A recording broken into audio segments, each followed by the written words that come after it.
Olá a todos, sejam bem-vindos à Derivada de Conurra. Aqui quem fala é o professor Fábio e hoje nós estamos aqui para mais uma aulinha num curso introdutório ao método dos elementos finitos, o MEF. Hoje nós iremos para a nossa nona aula e hoje o que eu quero comentar com vocês é sobre a solução de treliças planas. Então a gente vai começar uma série de exemplos em treliças planas apresentadas para vocês de forma visual, gráfica e também no MATLAB em forma de código. O nosso caminho vai ser solucionar algumas treliças planas, solucionar algumas treliças espaciais no futuro e posteriormente deixar tudo implementado em um arquivo aí do MATLAB que resolverá tanto treliças planas quanto treliças espaciais. Só para dar um ponto onde a gente estava, na última aula a gente analisou as transformações de vetores em duas dimensões. Depois nós calculamos a matriz de rigidez global para uma barra arbitrariamente orientada no plano. Então a gente pegou uma barra cujo eixo longitudinal ele tinha uma certa inclinação. Então nós apresentamos aí dois novos eixos, o eixo x' e y', que são os eixos locais, e o eixo x e o eixo y, que são os eixos globais, também chamado de eixos de referência. E nesses eixos locais, nós temos que são desenvolvidos os deslocamentos prescritos da barra, o 1' e o 2'. Então, o nosso trabalho foi fazer, primeiro, a decomposição desses deslocamentos prescritos locais para deslocamentos globais, tá? Onde a gente viu que cada um desses dois deslocamentos eram decompostos em novos dois deslocamentos. Então, seguindo todo esse processo, nós montamos, primeiro, a matriz de rotação, que nós chamamos de T asterisco, que era esta matriz que está apresentada aqui. Uma matriz que faz a rotação ou a translação dos eixos locais para os eixos globais. Então, das coordenadas locais para as coordenadas globais. Expandindo essa matriz ficava dessa forma. Essa forma expandida era para considerar os dois deslocamentos prescritos adicionais, como vimos na última aula. E, posteriormente, após a definição dessa matriz de rotação, nós definimos então que a matriz de rigidez global para a estrutura era dada por esta relação. Matriz de rotação transposta vezes a matriz local aumentada de rigidez vezes a matriz de rotação. Lembrando que essa matriz K' aqui aumentada é a mesma matriz que dá a relação KU igual a F. Perfeito? Só que dessa forma aqui ela está aumentada. Então, tudo isso a gente fez na nossa última aula. Hoje vamos realmente para uma solução em treliças planas. Antes da gente partir para a solução em específico, eu quero comentar sobre a definição de uma treliça. A treliça plana é uma estrutura composta por elementos de barra que pertencem a um plano comum e são conectadas por pinos sem atrito. Então, a ideia é que todos os elementos, nós, apoios, estejam todos sobre o mesmo plano. Para isso, nós chamamos a treliça, por isso nós chamamos a treliça de treliça plana. Perfeito? Outra característica é que a treliça plana também deve possuir apenas forças que agem no plano em comum com as barras e que sejam aplicadas nos nós de ligação das barras. Então, nós só vamos ver forças igual a essa força de 1.250 kN que está sendo aplicada no nó 2, tá? Por exemplo, nessa treliça, aplicada sobre os nós da mesma. Não haverão forças aplicadas no meio do elemento, nem forças distribuídas, somente forças locais nos nós.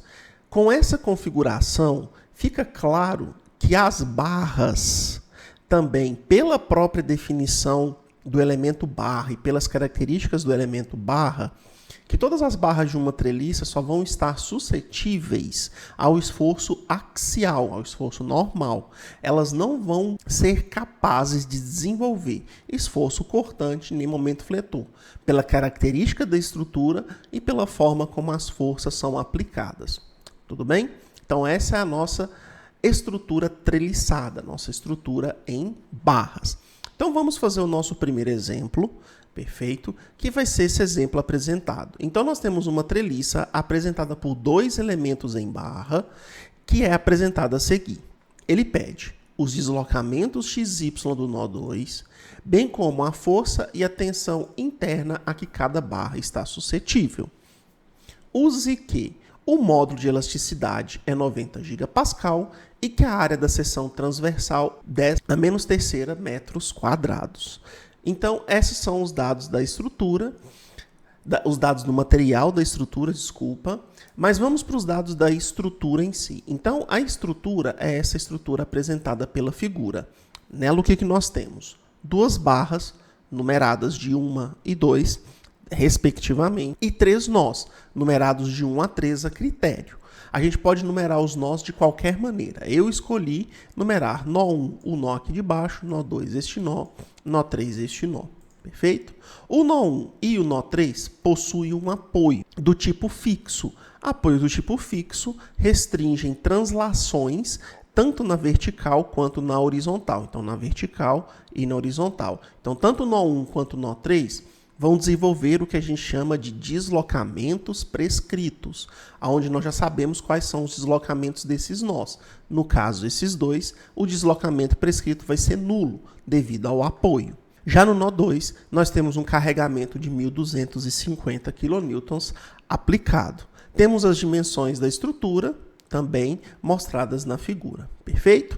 Então, vamos para o MATLAB, para a gente poder implementar essa estrutura. Então, a primeira coisa que eu vou colocar no MATLAB, na verdade, o arquivo já está pronto, eu vou comentar ele com vocês, é o módulo de elasticidade e a área. Então, o que nós temos? Aqui, primeiro, eu fiz um trecho de código somente para poder fazer algumas coisas, como limpar o workspace do MATLAB, limpar a janela de comando e alguns formatos para apresentar os números de forma simplificada, somente com 4 casas decimais, e o format compact, que também serve para poder mostrar os números de forma mais reduzida, em um espaço reduzido, salvando assim um pouco de espaço na tela. Perfeito? Então, esses dados aqui fica a critério, não é obrigatório. Perfeito? Vamos para os dados do material e da seção. Então, a primeira coisa era 90 gigapascal. Eu converti o 90 gigapascal para ser apresentado em quilonewton por metro quadrado, já que as dimensões da estrutura estão em metros e a área da seção está em metro quadrado. Perfeito? E a força apresentada foi dada em quilonewton. Então, por isso, 90 e a sexta. Perfeito? Converti de gigapascal para quilonewton por metro quadrado. A área é dada por 10e a menos 3, como mostrado no exemplo. Vamos para os dados da estrutura. Então, eu vou começar a entrar com os dados da estrutura, observando aqui o seu gráfico. Então, essa daqui é a nossa estrutura. O que a gente pode reparar? Ela é formada por 3 nós. Então, vamos entrar primeiro com esses 3 nós. Neste primeiro momento, como a gente vai construir o conhecimento, eu vou fazer um arquivo específico somente para essa estrutura. O ideal é que nós criássemos um arquivo e que funcionasse para todas as estruturas. Nós vamos fazer isso ao final da parte de treliças do curso. Depois que eu explicar a parte de treliça espacial, nós iremos configurar e fazer um arquivo dessa forma. Mas neste momento, então vamos entrar com estes 3 nós à mão mesmo no MATLAB. Então aqui nós temos o nó 1, 0, 0, nó 2, 4 e 2, nó 3, 2 e 5. Só uma observação, o nó 1 como 0, 0 foi uma questão de referência. Foi eu que quis assim, mas se você quisesse utilizar qualquer outro ponto de referência, ficaria a critério. Perfeito? A questão é que para funcionar bem, você precisa de algum ponto de referência. Daqui a pouco eu vou mostrar quais são os vetores de referência, que vão dar os vetores, as coordenadas globais da estrutura. Vai ficar um pouco mais claro, mas eu tomei então a liberdade de tomar o nó 1 como 0, 0 sendo a minha referência. Perfeito? Por isso que o nó 2 tem as coordenadas 4 e 2 e o nó 3 tem as coordenadas 2 e 5. Pois bem, feito isso, o que a gente precisa agora são dos comprimentos de cada elemento. Pois esses comprimentos são necessários tanto para a matriz de rigidez, era só você lembrar que você precisa do comprimento da barra para a matriz de rigidez, e como também ele vai ser necessário para que a gente defina quem é o ângulo de inclinação da nossa barra. Lembrando que toda a barra tem um ângulo de inclinação. Pois bem, como que a gente vai encontrar então o comprimento da barra? Observe que a barra ela é dada por dois nós, que a gente vai chamar de nó inicial e de nó final. No caso do elemento 1, é formado pelos nós 1 e pelos nós 2, e a barra 2 é formada pelos nós 2 e nó 3. Então, nós devemos calcular o comprimento da barra fazendo distância entre dois pontos. Se vocês lembrarem bem, se nós temos um nó 1, como sendo um ponto em coordenadas x1, y1 e um nó 2 como coordenadas x2, y2, então a distância fica claramente definida, como a gente faz em álgebra, em geometria analítica, pela raiz quadrada da diferença entre x1 menos x2 ao quadrado mais y1 menos y2 ao quadrado. Então, essa é a definição de comprimento euclidiano entre dois pontos. Então, raiz quadrada de x menos x2 ao quadrado, y1 menos y2 ao quadrado. No MATLAB, existe uma fórmula fácil de você introduzir a distância, que é utilizar o conceito de norma euclidiana de vetores. É só nós reparássemos o seguinte: o nó 1 e o nó 2 podem ser considerados como vetores no plano, perfeito? Onde esses pontos aqui é o ponto final do vetor. E então a distância é definida como a norma ou o comprimento do vetor resultante da subtração dos dois vetores em que queremos calcular a distância, então do nó 2 e do nó 1. Então, se nós criássemos aqui um vetor V, que, por exemplo, seria o vetor dado pelas componentes x2, y2 menos x1, y1, perfeito? Que seria o vetor x2 menos x1, y2 menos y1, pela definição de subtração. Esse novo vetor aqui, a gente pode calcular o tamanho dele utilizando a norma, perfeito? Cuja representação pode ser dada por norma de V, dessa forma, certo? Que nesse caso vai ser a norma desse vetor apresentado aqui em componentes, que por sua vez vai ser a mesma fórmula apresentada aqui. Tranquilo? Norma euclidiana de vetores. Então, lá no MATLAB, o que a gente pode fazer? Eu posso simplesmente colocar que o comprimento da barra 1 é a norma do nó 2 menos do nó 1, então do vetor nó 2 menos o vetor nó 1, e o comprimento da barra 2 é a norma do vetor nó 3 menos o vetor do nó 2. Se eu apagar aqui os pontos e vírgulas, ao executar, aparece que então a primeira barra tem tamanho de 4,47 e a segunda barra tem comprimento aproximado de 3,61 metros. Tranquilo? Então, esses são os comprimentos das barras. Perfeito. Partindo para a inicialização das matrizes e dos vetores da nossa estrutura, a primeira coisa que eu coloco é o número de nós da estrutura. Nesse caso, 3 nós, como dado pelas coordenadas aqui em cima.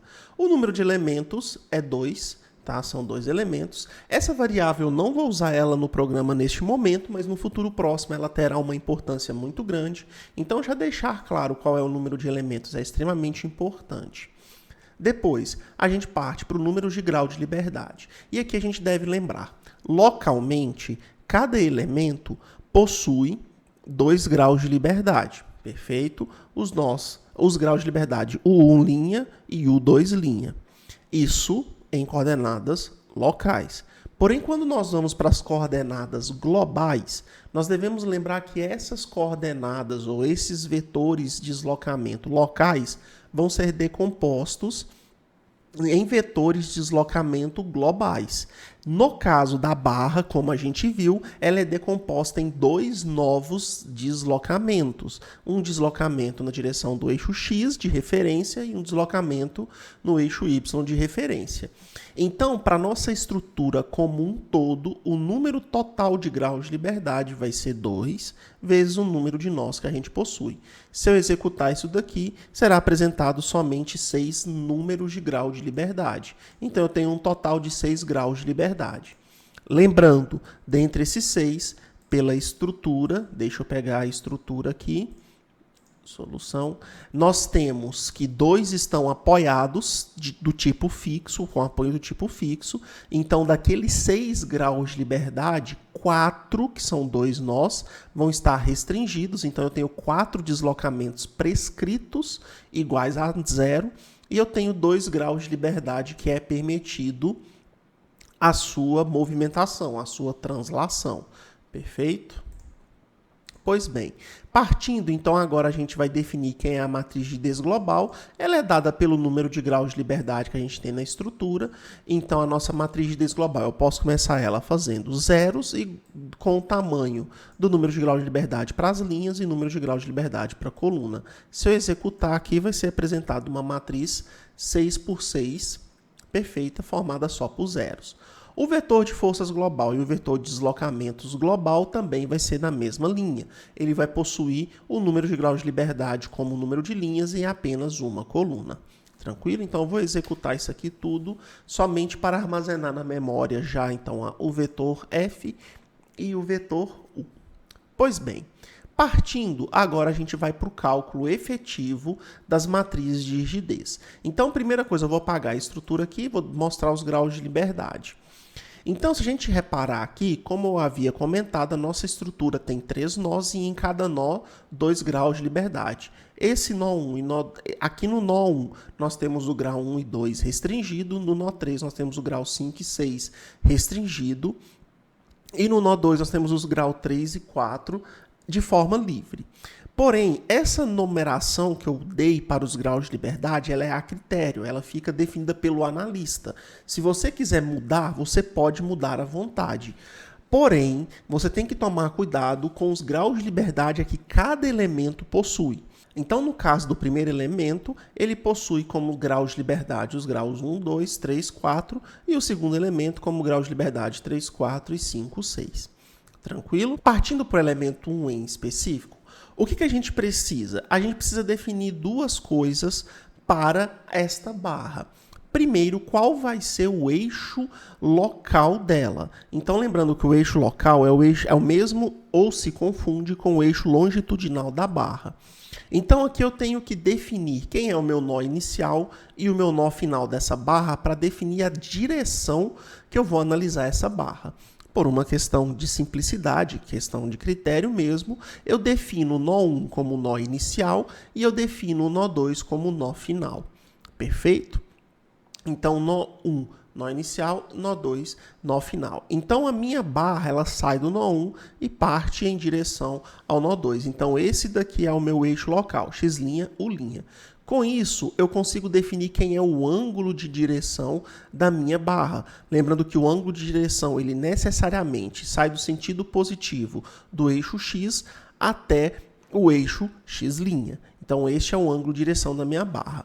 Porém, o que devemos lembrar é que para a matriz de rotação não é necessário calcular qual é o ângulo de inclinação da barra. O que é necessário é calcular quem é o cosseno e o seno desse ângulo. Então, o que a gente vai fazer aqui é uma análise em um triângulo retângulo desse ângulo. Então, eu vou escolher um triângulo retângulo aqui, saindo do nó I a nó 2. Perfeito? Então, nó 1, A, nó 2. Esse triângulo é um triângulo retângulo em A.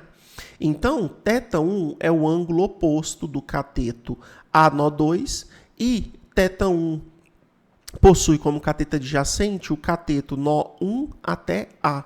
Então, lembrando das relações trigonométricas para triângulos, nós temos que do elemento 1, quem vai ser o cosseno que a gente precisa de θ1? O cosseno de θ1, pela definição do triângulo retângulo, é o cateto adjacente sobre a hipotenusa. Perfeito? Então, essa é a definição do cosseno em um triângulo retângulo, cateto adjacente sobre a hipotenusa. Só que se a gente reparar, o cateto adjacente do ângulo θ1 é de 1 até A. Ou seja, ele vai possuir como comprimento a componente x2 menos a componente x1 do nó 1. Então, nós teremos que o cateto adjacente vai ser x2 menos x1, dividido pela hipotenusa. Mas quem que é a hipotenusa? A hipotenusa é o próprio comprimento da barra. Então, no caso, eu vou chamar de L1. Tranquilo? Então, essa fórmula vai me dar qual é o cosseno do ângulo 1. De uma forma diferente falando, ela é a componente x do nó final, que no caso é a componente x2, menos a componente x do nó inicial. Então, aqui deixa eu colocar o I minúsculo aqui, tá? E o F também, para ficar de critério. Dividido pelo comprimento da barra, ou do elemento. Fica melhor do elemento 1. Então, essa é a definição do cosseno. Então, é a componente x do nó final menos a componente x do nó inicial. Ou a coordenada x do nó final menos a coordenada x do nó inicial. Então, isso vai dar o cosseno de θ1. Já para o seno de θ1, o que a gente tem por definição? É que o seno de θ1 vai ser, em um triângulo retângulo, o cateto oposto dividido pela hipotenusa. Então, dessa forma, o que a gente vai ter? Nesse triângulo 1A2, nós temos que o cateto oposto a θ1 é o cateto A2, cujas coordenadas são no eixo y, y2 e y1. Então, esse cateto aqui possui o comprimento y2 menos y1. Então, colocando aqui, nós vamos ter y2 menos y1, dividido novamente pela hipotenusa, que é o comprimento da barra do elemento 1. Perfeito? Dessa forma, nós podemos colocar, então, que isso daqui é a coordenada. Vou colocar a coordenada agora. Y do nó final menos a coordenada y do nó inicial, dividido pelo comprimento do elemento 1. Então, é dessa forma que vamos definir qual é o cosseno de θ1 e o seno de θ1. Caso você queira realmente determinar quem é a inclinação, qual é o ângulo de inclinação, basta utilizar as formas inversas trigonométricas do cosseno ou do seno em uma dessas fórmulas aqui e calcular qual é a direção. Pois bem, então com as direções definidas, os seus cossenos e os seus senos, então eu vou voltar aqui no MATLAB. Então eu tenho que, primeiro, para a matriz de rigidez do elemento 1, então cálculo da matriz de rigidez global do elemento 1. O meu nó inicial é o meu nó 1, o meu nó final é o nó 2, cujas coordenadas eu determinei lá em cima. Então, o cosseno desse ângulo de inclinação θ1 foi definido como a componente x do nó final menos a componente x do nó inicial, dividido pelo comprimento da barra 1. Já o seno do ângulo 1 é a componente y do nó final menos a componente y do nó inicial, dividido pelo comprimento da barra 1. A matriz de rotação, então é só nós lembrarmos, ela vai ser dada da seguinte forma. Então, a matriz de rotação é dada por... Deixa eu só colocar aqui em forma matricial. Então, eu preciso 4 por 4 mesmo. Então, ela vai ser dada por cosseno, seno, 0, 0, menos seno, cosseno, 0, 0, 0, 0, cosseno, seno, e 0, 0, menos seno, cosseno. Pois bem, então definida dessa forma, então cosseno, seno, aí no caso aqui C1 e S1 para cosseno e seno, 0, 0, menos SC1, menos S1, C1, 0, 0, 0, 0, C1, S1, 0, 0, menos S1, C1. Se eu executar somente essa linha que está aqui, para poder apresentar, na verdade eu preciso executar tudo. Deixa eu executar tudo aqui, para ficar pronto de uma vez. Ele vai mostrar essa matriz aqui, mas eu não quero apresentar ela neste momento. Eu quero primeiro apresentar somente a matriz de rotação.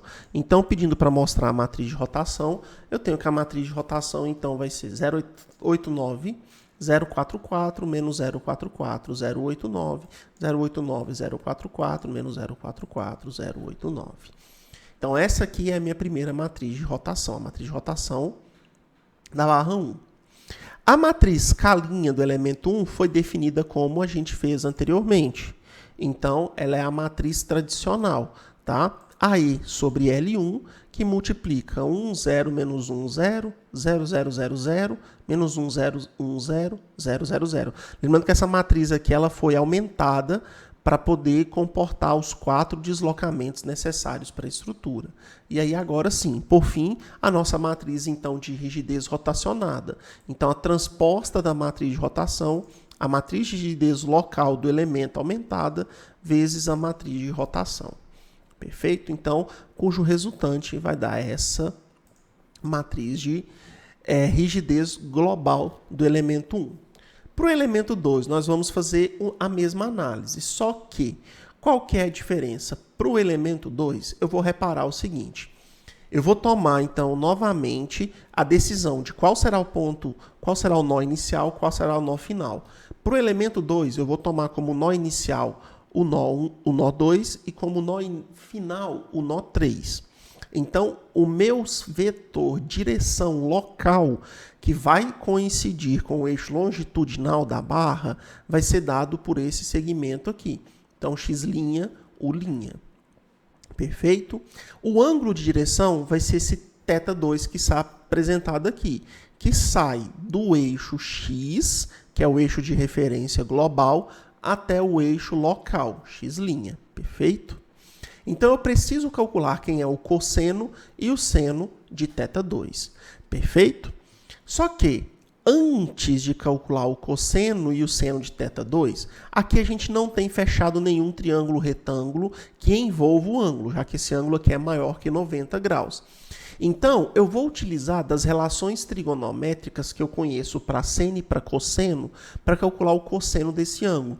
Então, a primeira coisa, eu vou reparar que esse ângulo θ2 aqui, ele é um ângulo de 90 mais algum ângulo alfa aqui a ser calculado. Então, aquele θ2, ele é igual a um ângulo de 90 mais um ângulo alfa.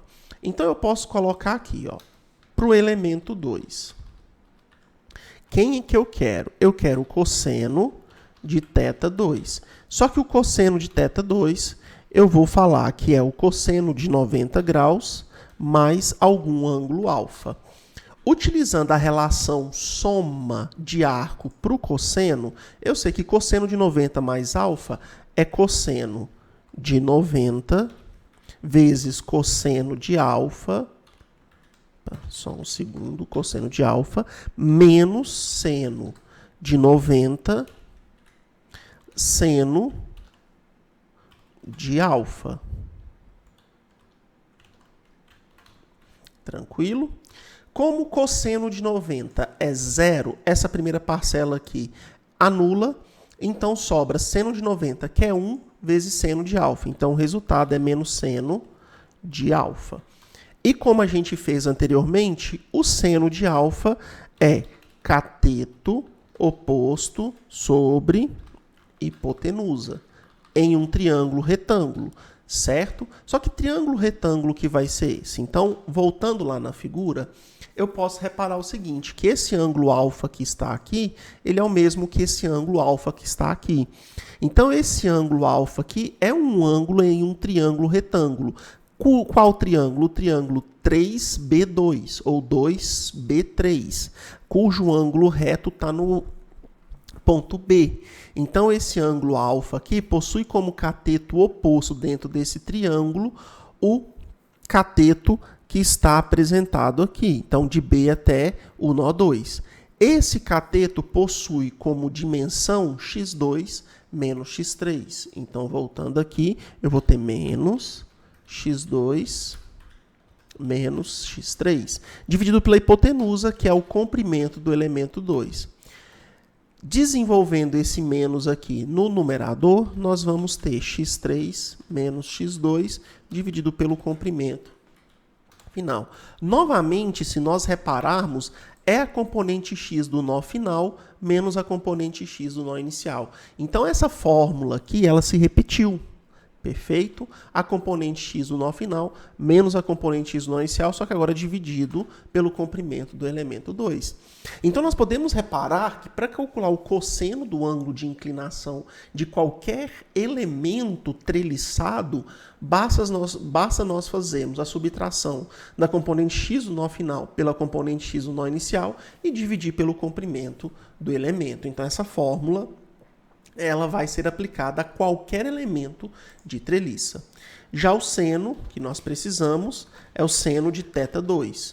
Só que utilizando a mesma relação, isso vai ser seno de 90 mais um certo ângulo alfa. E utilizando as relações para o arco soma no seno, nós temos que isso é seno de 90 cosseno de alfa mais seno de alfa cosseno de 90. Tranquilo? O seno de 90 é 1, então o resultado que resta aqui é cosseno de alfa, enquanto que o cosseno de 90 é 0. Então, essa parcela aqui vai dar 0. Então, como resultado, o cosseno de alfa. Como vimos, o cosseno de alfa ele é dado pelo cateto adjacente. Aqui eu coloquei cateto oposto porque é seno, eu quero cateto adjacente aqui. Perfeito. Então, cateto adjacente sobre a hipotenusa. Então, cateto adjacente sobre a hipotenusa, no caso do triângulo formado pelos nós 2, B e 3, vai ser o cateto formado de B até 3, cuja dimensão, então, vai ser dada por y3 menos y2. Então, aqui vai ser y3 menos y2 para o cateto adjacente, dividido pela hipotenusa, que é o comprimento do elemento 2. Novamente, se vocês repararem, a fórmula se repete. Comprimento coordenada y do nó final menos coordenada y do nó inicial dividido pelo comprimento do elemento. Então, eu posso pegar essa fórmula aqui e colocar ela aqui, que ela se repete. Só que aqui a diferença é aqui para o nó 2. Então, vocês podem reparar que, independente do elemento, a fórmula vai ser a mesma. Então, eu coloco quem é o nó inicial, agora aqui o cálculo da matriz de rigidez global do elemento 2. Então, eu coloco que o nó inicial é o nó 2, o nó final é o nó 3. A fórmula para o cosseno e seno se repete. A matriz de rotação repete. A matriz K' do elemento 2, a única diferença é que eu vou dividir pelo comprimento do elemento 2, mas a matriz ela permanece a mesma. E, por fim, eu vou ter, então, que a matriz de rigidez do elemento 2 é dada por essa matriz apresentada aí na tela. Perfeito? Com as matrizes definidas, chegou a hora da gente montar a nossa matriz de rigidez global. Então, para a matriz de rigidez global, eu vou precisar fazer a sobreposição dessas matrizes. Então, para a sobreposição, eu preciso das conectividades de cada elemento. Então, eu vou voltar aqui para o elemento 1. No elemento 1, o que a gente tem definido? A conectividade dele vai ser 1, 2, 3, 4, como a gente já havia visto. Então, a conectividade é 1, 2, 3, 4. Então, eu vou na matriz global, que ela inicialmente está formada por 0. Nos graus de deslocabilidade 1, 2, 3, 4, 1, 2, 3, 4, ou seja, nas linhas 1, 2, 3, 4 e colunas 1, 2, 3, 4, vou pegar os valores que já estão lá e vou armazenar quem é a matriz de rigidez do elemento 1. Então, ele vai pegar todos os elementos 0 da primeira parcela da matriz e vai armazenar com o elemento 1. Como resultado, deixa eu só copiar isso daqui até aqui e executar. Então, a minha matriz, deixa eu só omitir aqui um pouquinho e pedir para executar novamente. Perfeito. Então, a minha matriz de rigidez global por elemento vai ser dada por essa matriz que apresenta aqui. Então, observa que ele preencheu somente as conectividades 1, 2, 3 e 4. Perfeito?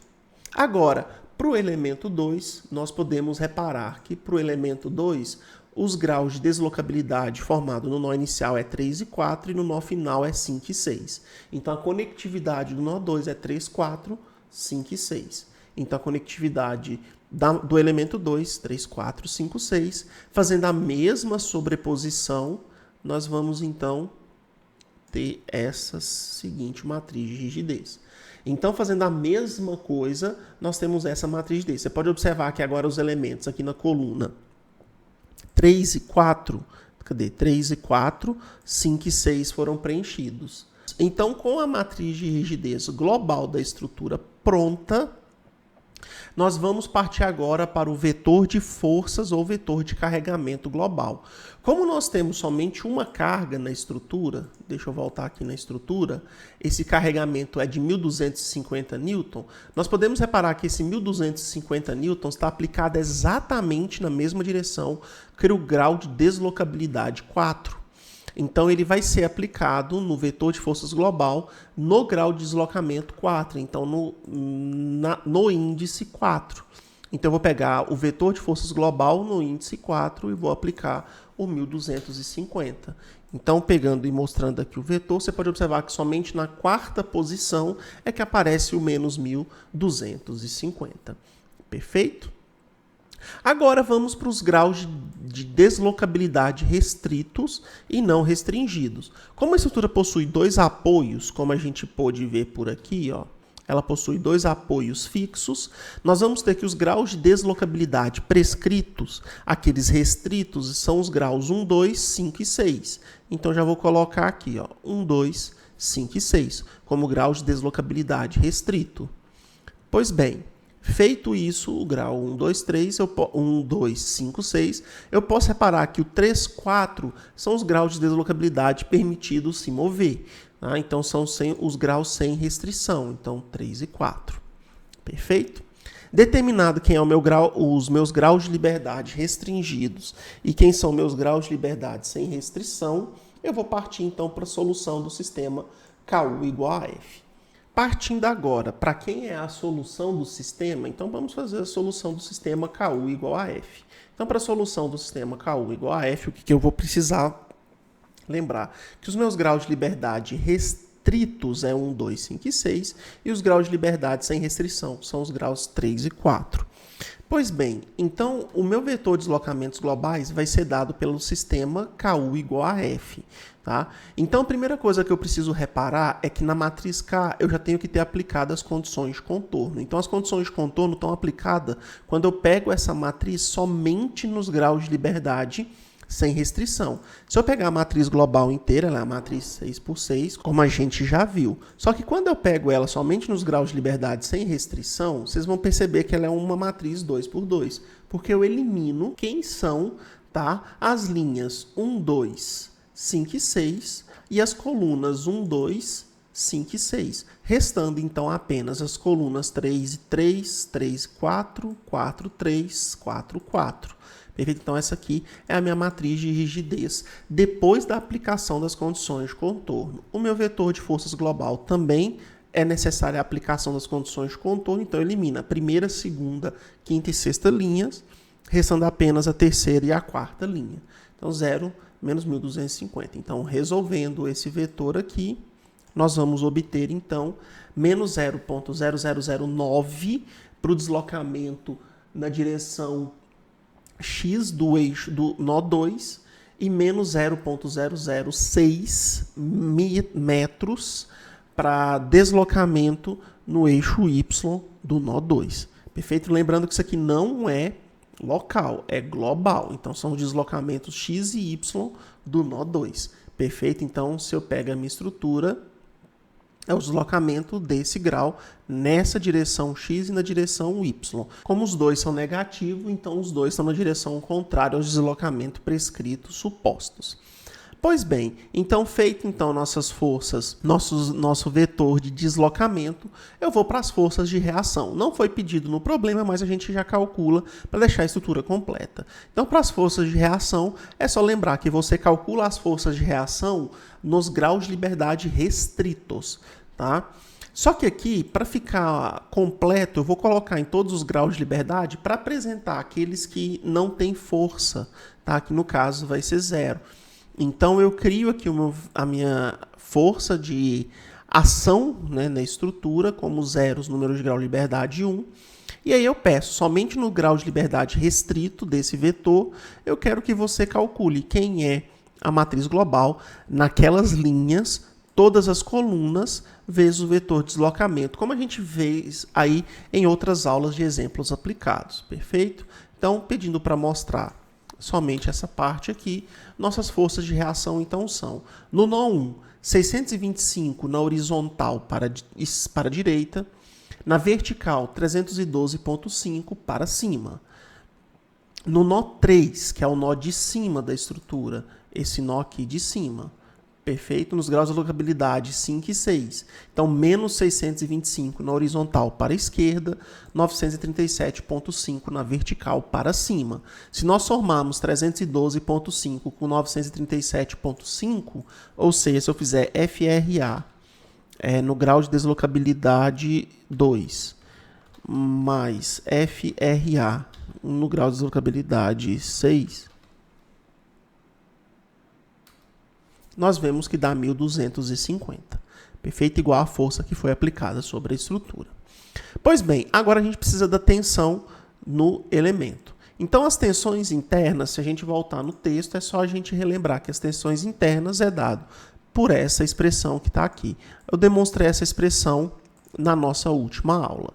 Perfeito? Então, colocando ela no MATLAB, então eu vou ter que a matriz de transformação das componentes utilizada para a tensão é menos C1, menos S1, C1, S1, isso para o elemento 1.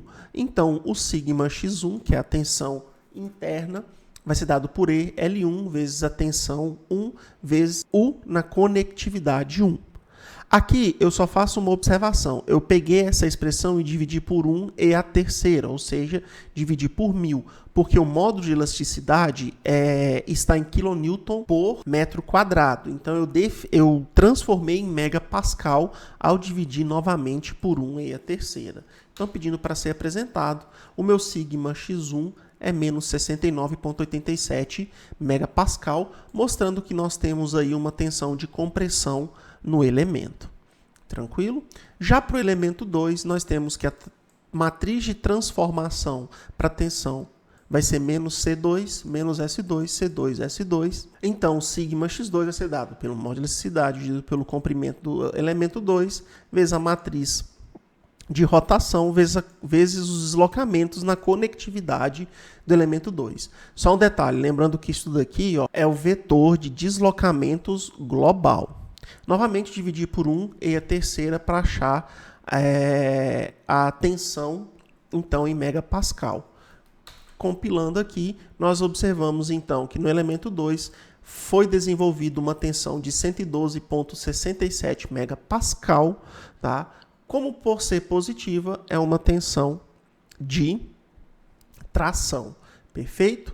E por fim, ele pede as forças internas no elemento. As forças internas, convém eu lembrar o seguinte, vocês precisam lembrar, F', o vetor de forças global, é igual a matriz de rigidez K', vezes o vetor local, o linha, perfeito? Só que nós não temos um linha, nós temos quem é os vetores de deslocamento global.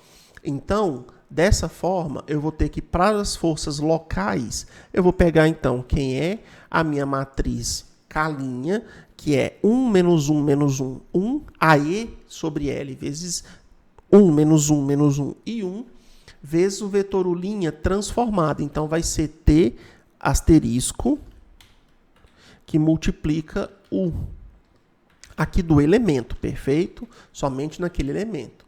Então, é o vetor deslocamento global do elemento vezes a matriz de rotação T asterisco vezes a matriz K'.